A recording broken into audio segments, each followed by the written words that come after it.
Chapitre 2, premiers accords et premiers accrochages. L'ambiance du dîner chez Monsieur Gauthier était chaleureuse et animée. Les parents de Raghav et ceux d'Abhinaya échangeaient des souvenirs, riaient aux éclats, et semblaient déjà bien s'entendre. Pourtant, à une table un peu à l'écart, une autre tension flottait dans l'air. Raghav, toujours curieux et enjoué, essayait de briser la glace avec Abhinaya. Mais elle, fidèle à elle-même, restait distante, refusant même de croiser son regard. Alors, tu danses seul, reprit-il avec un sourire taquin. C'est dommage, la danse, c'est encore plus beau à deux. Abhinaya serra discrètement les poings. Je n'ai pas besoin d'un partenaire. La danse est une expression personnelle, et je préfère qu'elle le reste, répliqua-t-elle sèchement. Raghav éclata de rire. Waouh, tu es plus froide que l'hiver parisien. Plaisanta-t-il. Abhinaya lui lança un regard noir, mais il ne se démonta pas. Il aimait les défis, et cette fille, si mystérieuse et distante, l'intriguait profondément. Arjun, qui observait la scène, sentit la tension monter. Il posa une main sur l'épaule de sa sœur et lui murmura. Détends-toi, Abhi, c'est juste un dîner, pas un interrogatoire.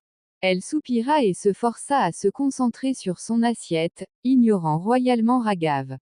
De son côté, Lakshmi, la mère de Raghav, et Minakshi, la mère d'Abhinaya, discutaient avec enthousiasme.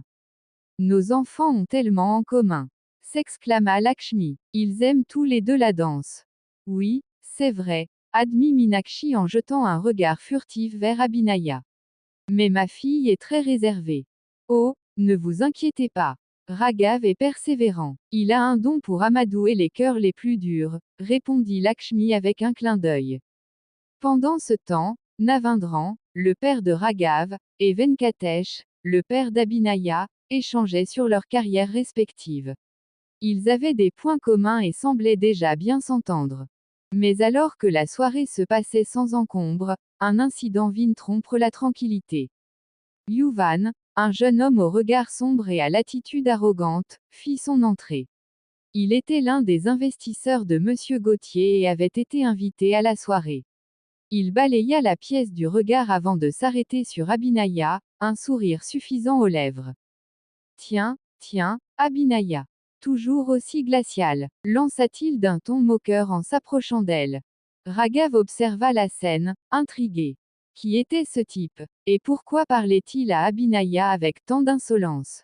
Abhinaya se raidit immédiatement. Je n'ai pas envie de parler, Yuvan, répondit-elle sèchement. Yuvan ricana, toujours aussi arrogante. Tu crois que tu es au-dessus de tout le monde, hein? Raghav fronça les sourcils. Il n'aimait pas la façon dont ce Yuvan s'adressait à elle. Sans réfléchir, il intervint. Un problème ici, demanda-t-il en se plaçant légèrement devant Abhinaya. Yuvan le toisa, surpris. Et toi, t'es qui? Cracha-t-il. Raghav sourit avec désinvolture. Raghav, un gars qui n'aime pas voir une femme se faire embêter. Yuvan le jaugea quelques secondes avant d'esquisser un sourire narquois. T'occupe pas de ce qui ne te regarde pas. Abhinaya et moi, on a un vieux contentieux. Abhinaya souffla d'exaspération. Tu n'es qu'un lâche, Yuvan. Maintenant, va-t'en. Raghav observa la colère dans les yeux d'Abhinaya. C'était la première fois qu'il la voyait exprimer autant d'émotions en si peu de temps. Yuvan finit par hausser les épaules et s'éloigna, mais pas avant de lancer un regard menaçant à Raghav. On se recroisera, ne t'inquiète pas. Le silence revint peu à peu, mais l'ambiance avait changé. Raghav tourna la tête vers Abhinaya, qui semblait contrariée. Merci, dit-elle à voix basse, sans le regarder. Raghav sourit, satisfait. C'était peut-être un petit pas, mais c'était un début. Ce soir-là, en rentrant chez lui, il savait une chose, il n'allait pas laisser tomber. Il voulait comprendre Abhinaya, briser cette carapace qu'elle s'était forgée, et surtout, il voulait danser avec elle, un jour. Mais ce ne serait pas facile. Surtout avec un adversaire comme Yuvan dans les parages.